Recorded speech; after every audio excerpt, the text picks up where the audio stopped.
check me on my numbers here, Brian, but I want to kind of set the backdrop here.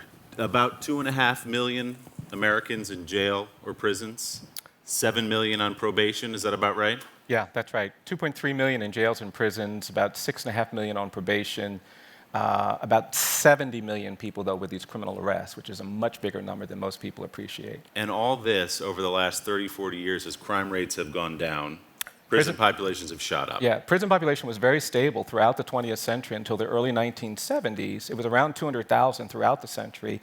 Then we declared this war on drugs, and we decided to deal with drug dependency as a crime issue rather than a health issue, and that's what sent hundreds of thousands of people to jails or prisons.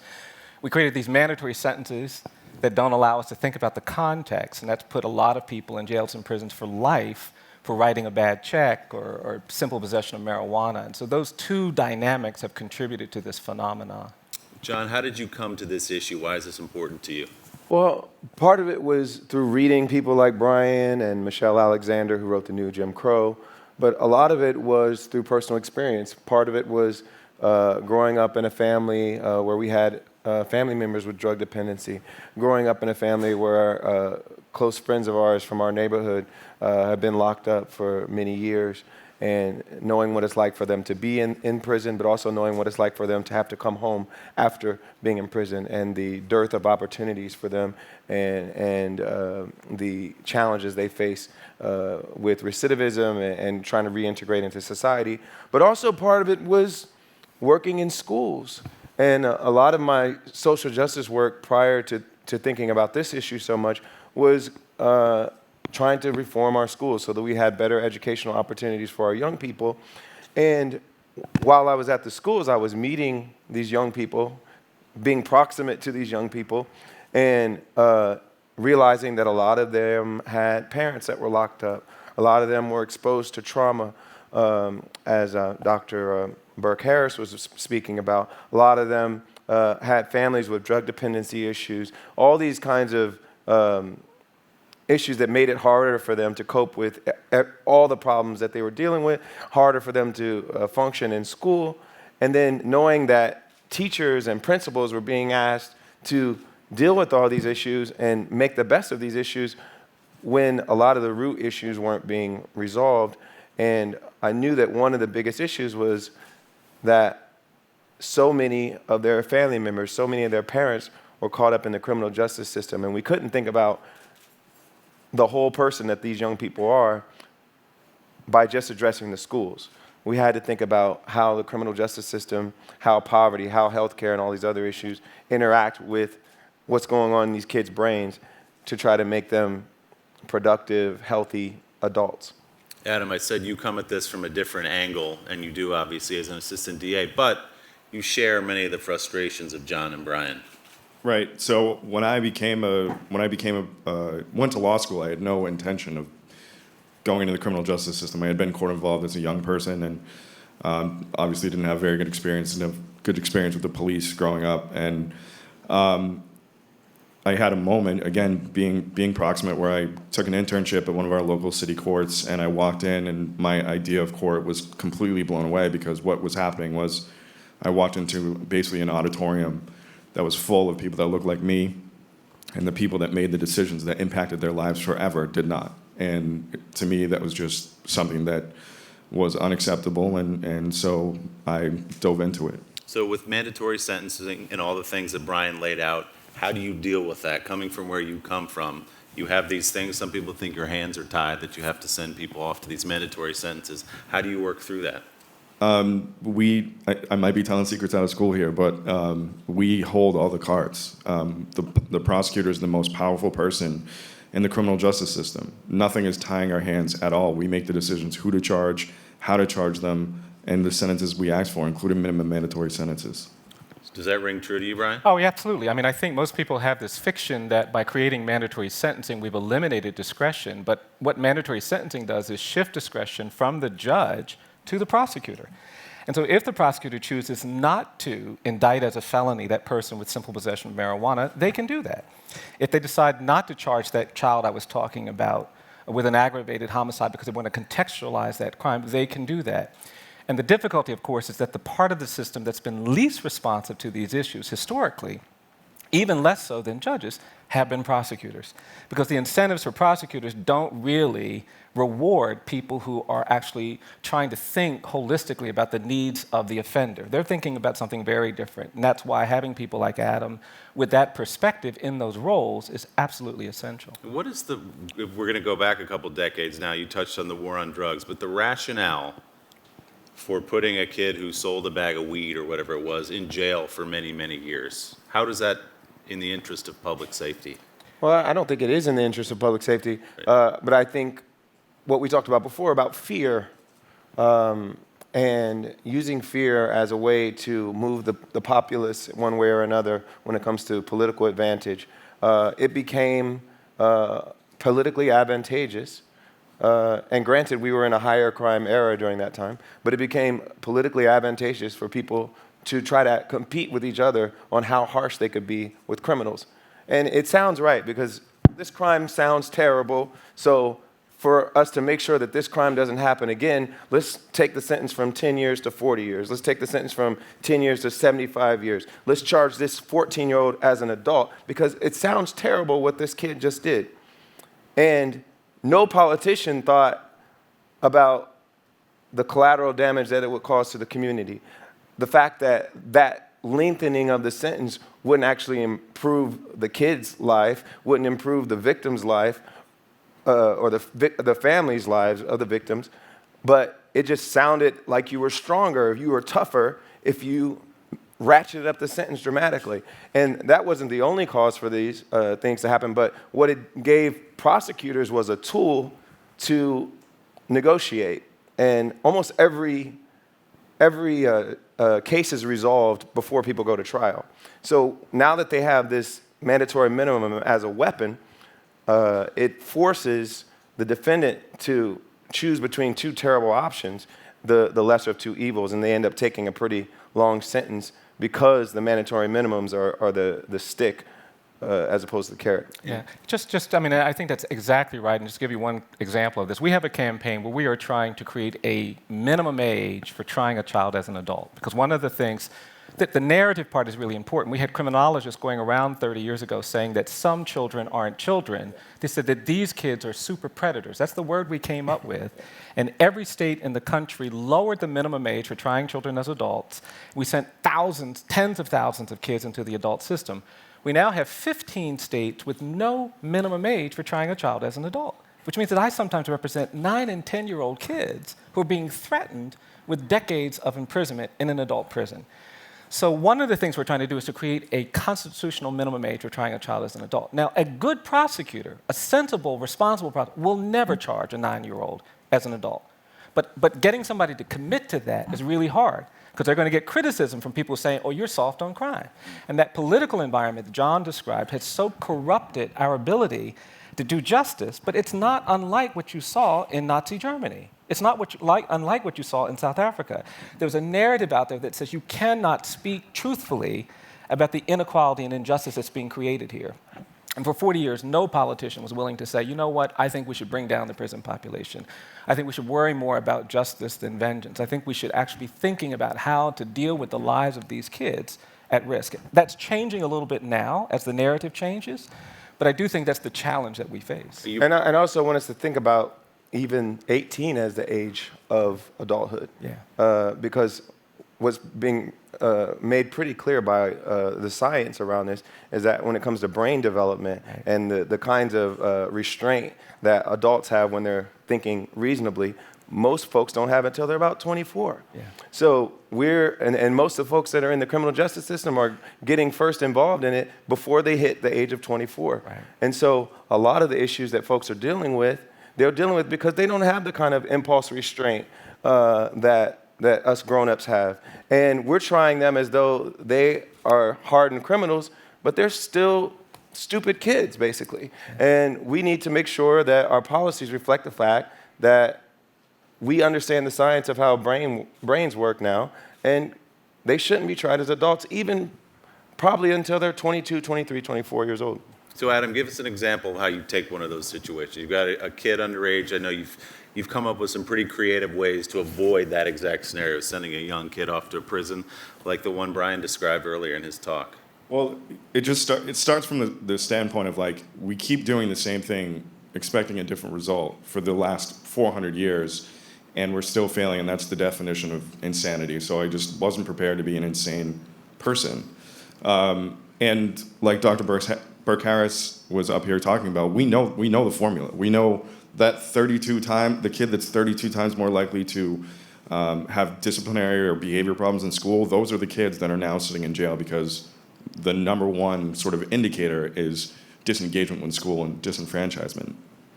So as a prosecutor, when you get a case, I'll use an example of a case, a kid who was 16 years old. He is involved in this robbery ring where they're going on Craigslist, asking people to test drive their dirt bikes that they're selling, and robbing them of the dirt bikes, selling them, and getting a lot of money. And yes, it's a very bad crime. It's an armed robbery. There's a victim. The victim is going to be permanently sort of affected by this. But you have to look at the actor and what are they doing? Here's a kid who lives in the projects, has no money, is always told that he's a failure. And one thing he's really good at is making a lot of money by doing this. And so if you understand that as a young person, as a prosecutor, putting him in jail and cutting off that ability to develop the brain that John was talking about is no-sum gain. It's actually less. I'm making public safety worse. Whereas if you make a developmentally appropriate plan for the kid, work with him in the community, then he can go on to do what this kid did. And he was in the Massachusetts State Athlete of the Week 2 weeks ago. And that, to me, is a win for everybody. That's not me being soft on crime. That's me being smart on crime. Fair to say, though, Brian, that Adam's the exception to most prosecutors with that outlook? He is, unfortunately, but I think he's an important exception because I think he's modeling the kind of use of prosecutorial power that needs to be reflected all over the country. I mean, we should all know who the prosecutors are in our communities, and we should be asking questions like, what's the diversity in your office, and what are you doing to incentivize problem solving that is responsive to what we now know about brain development and child adversity and risks? Because they're not going to be responsive to the people up on this stage as quickly as they will be responsive to you. That's just the bottom line. And if you begin asking those questions, we can change the culture of prosecutions, just like we can change the culture of policing. Because that's the other part of the equation. We have too many police in America that think of themselves as warriors rather than guardians. They're being reinforced to be tough and menacing. And we have to change that, and we can, because ultimately, like Adam says, it's in our interest. Public safety is improved when you actually are policing in a way that's designed to help people cope before they commit a crime. But it is not useful to say we're going to beat up on somebody after they raped, robbed, or murdered someone. That's not a good policy. So we can do that, and there are recommendations that are out there. There are policies that are. I was part of the President's Task Force on Policing. We've got 40 pages of recommendations, and the problem now is, will community leaders pick them up, go to police departments and say, we want you to change your policies. We want more police officers living in the communities where they police. We want independent accountability.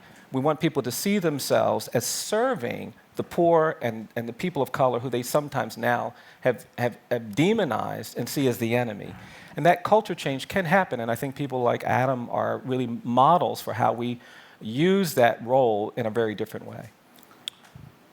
And we can't wait, because so much of this is public health and education and making sure the safety net is strong enough to cushion the blow from all of these traumas that these kids are facing, or prevent the trauma from happening in the first place.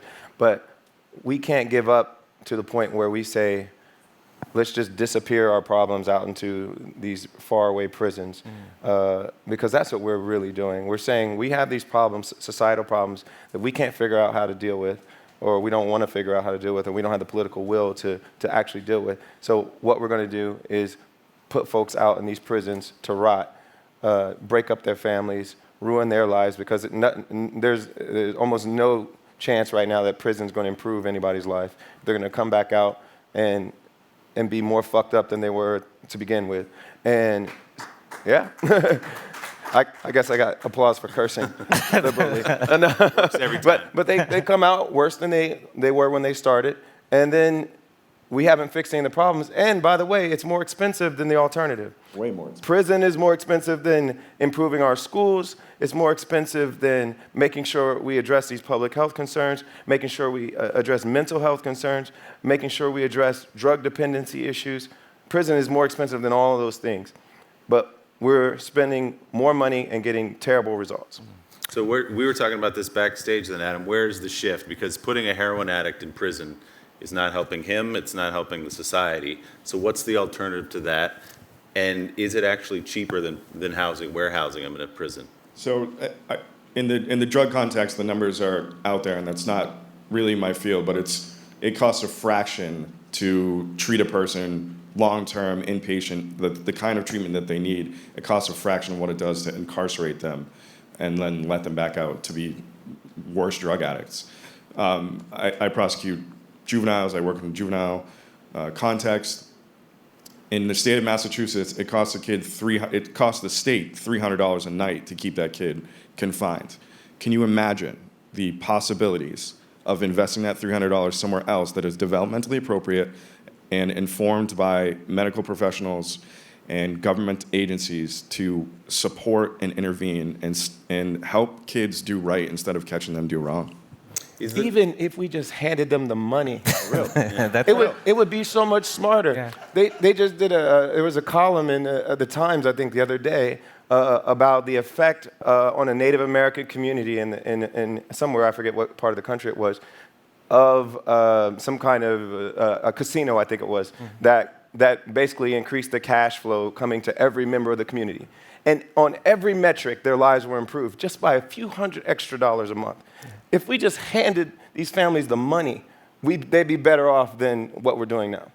Richmond has actually done a program where they're working with formerly incarcerated people where they are incentivizing compliance with probation and parole, and the crime rate has dropped dramatically just through that kind of intervention. And John is right. I mean, if we're spending $162,000 a year to keep a 15-year-old in a prison for a year, if I go to Dr. Burke Harris and I say, if I give you half of that amount of money, $75,000 for each one of your kids, can you do something transformative? She can absolutely do it. And we will see. And we She's in, yeah. and we can save a lot of money. And I just think economically, even if you don't care about the kind of the moral picture, the economics of this, we went from $6 billion on jails and prisons in 1980 to $80 billion last year. $80 billion. So it means we have less to spend on education, less to spend on health and human services, less to spend on government-sponsored research and technology, less to spend on innovation. It is disrupting our ability to do anything well.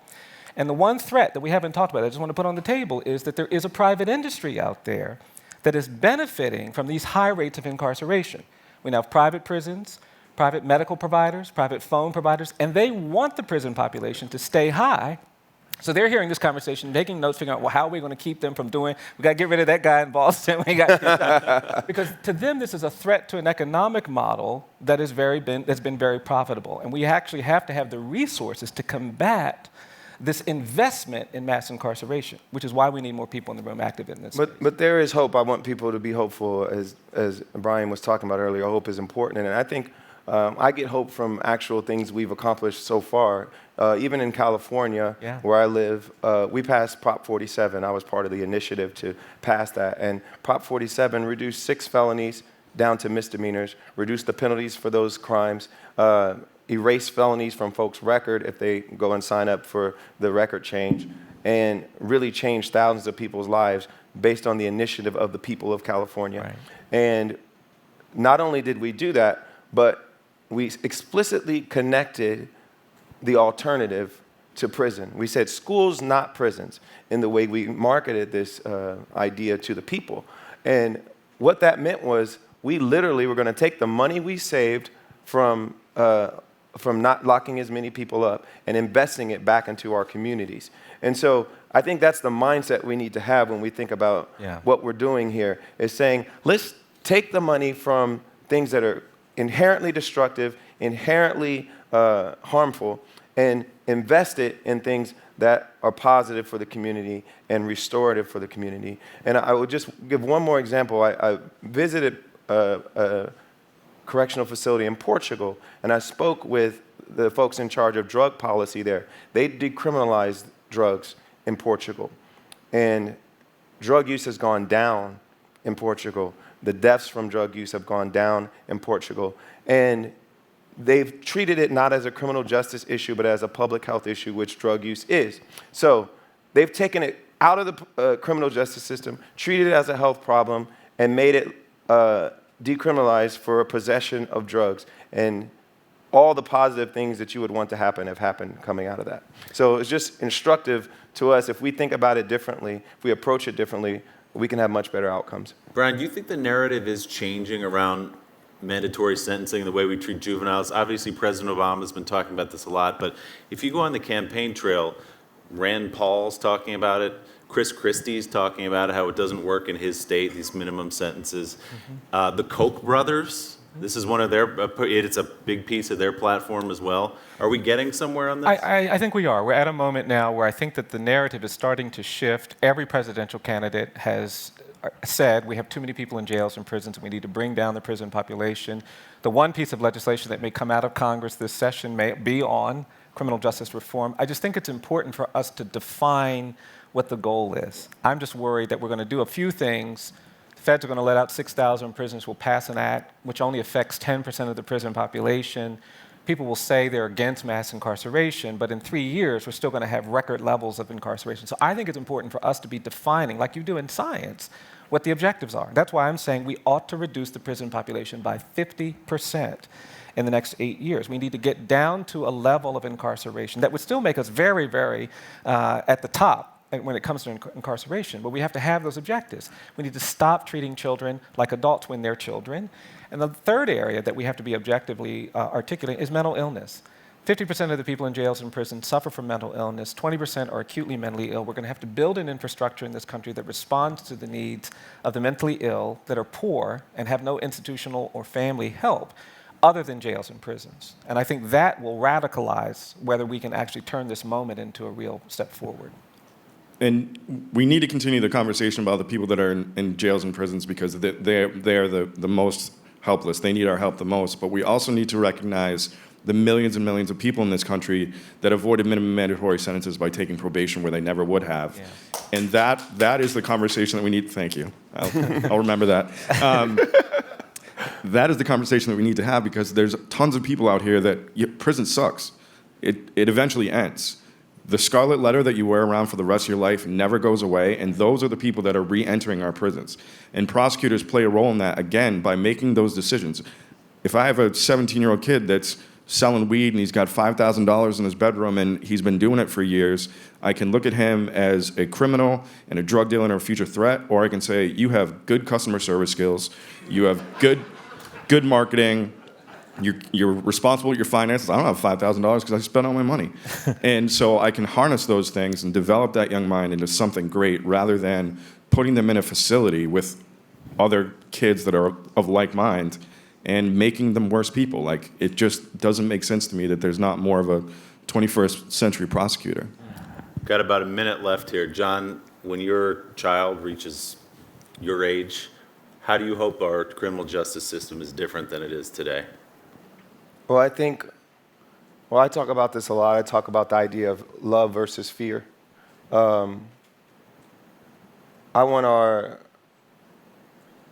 public policy to be one where we talk about love. We talk about what our schools look like if we love our children, what our public health system looks like if we love our children, and what our criminal justice system looks like if we love our children. If we really care about them, if we care about their humanity, about their soul, if we care about treating them in the best way that we can, as though we would for our family members or our friends, if we really connect to their humanity, then we'll change this system. Because I want our public policy to not be driven by fear, not to be driven by racism, not to be driven by xenophobia, but by love. How about for you, Brian? Yeah, I just think I meet all kinds of incredible people who have been burdened with this presumption of guilt and dangerousness, and they ought to be sitting in this room. They ought to be involved in the businesses that so many of you are involved in, and they are capable of doing it. And so my hope is that we free ourselves from all of these burdens, this legacy of racial inequality, this presumption of guilt, these biological and economic barriers that are creating marginalization, and we actually get to a healthier, more robust nation because everybody can participate. And that can't happen when you have mass incarceration, when you have chronic disease and burdens of disease being visited upon the poorest people in our society. And so my hope is that we lift those burdens so that we can all benefit from the brilliance and the opportunity and the talent that exists in some of the margins of our society that we have yet to access. And when we access that, I think all of our lives will be enhanced in ways that we can't even imagine. Gentlemen, thank you for all you're doing. Thank you for being here today. Thank you.